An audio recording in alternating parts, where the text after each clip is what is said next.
देखी एगो औरत अपना पियकर पति से परेशान बिया, अपना सासू माँ से का कहतिया, कैसे कहतिया, कौन भाव में कहतिया भैया।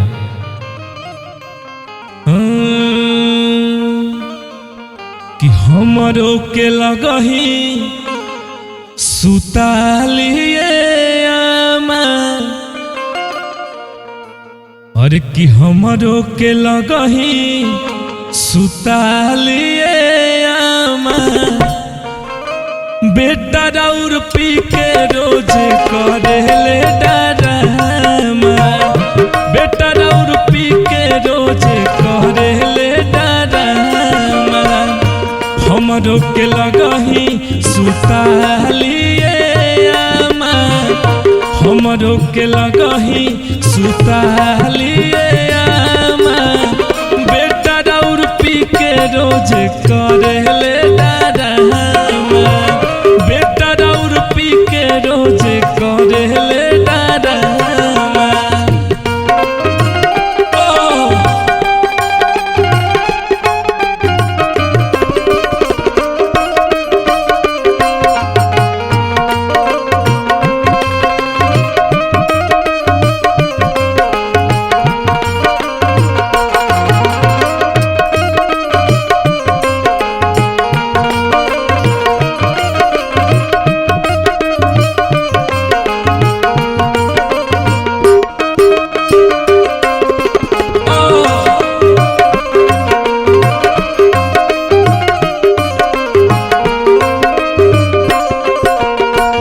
पियला तो इज्जत नहीं करेला लुगाई के, नशा में हो खेला तो गाड़ी देला माही के।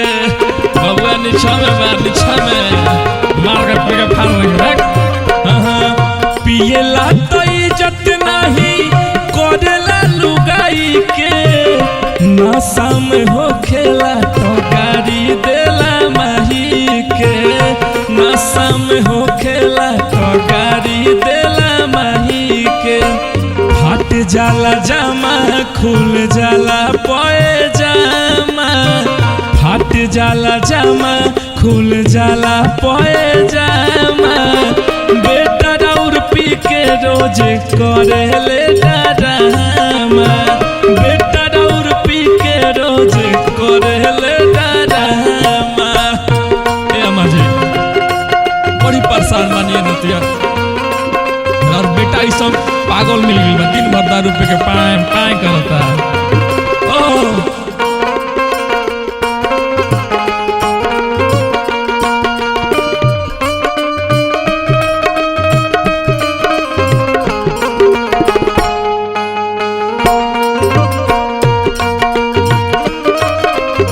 क्या बात है।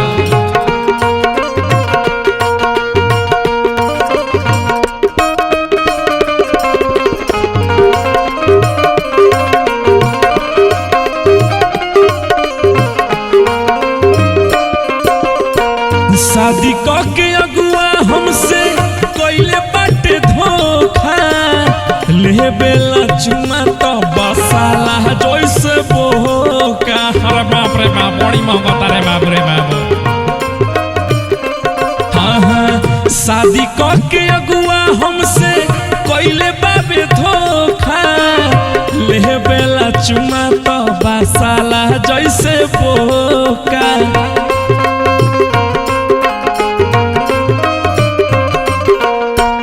मारे खाती लेके दौड़े बसवा के खामा, मारे खाती लेके दौड़े बसवा के खामा, बेटा राउर पी के रोज करेले डरामा, बेटा राउर पी के रोज करेले डरामा, हमरो के लगही सुतालिए आमा, हमरो के लगही सुतालिए आमा, बेटा राउर पी के रोज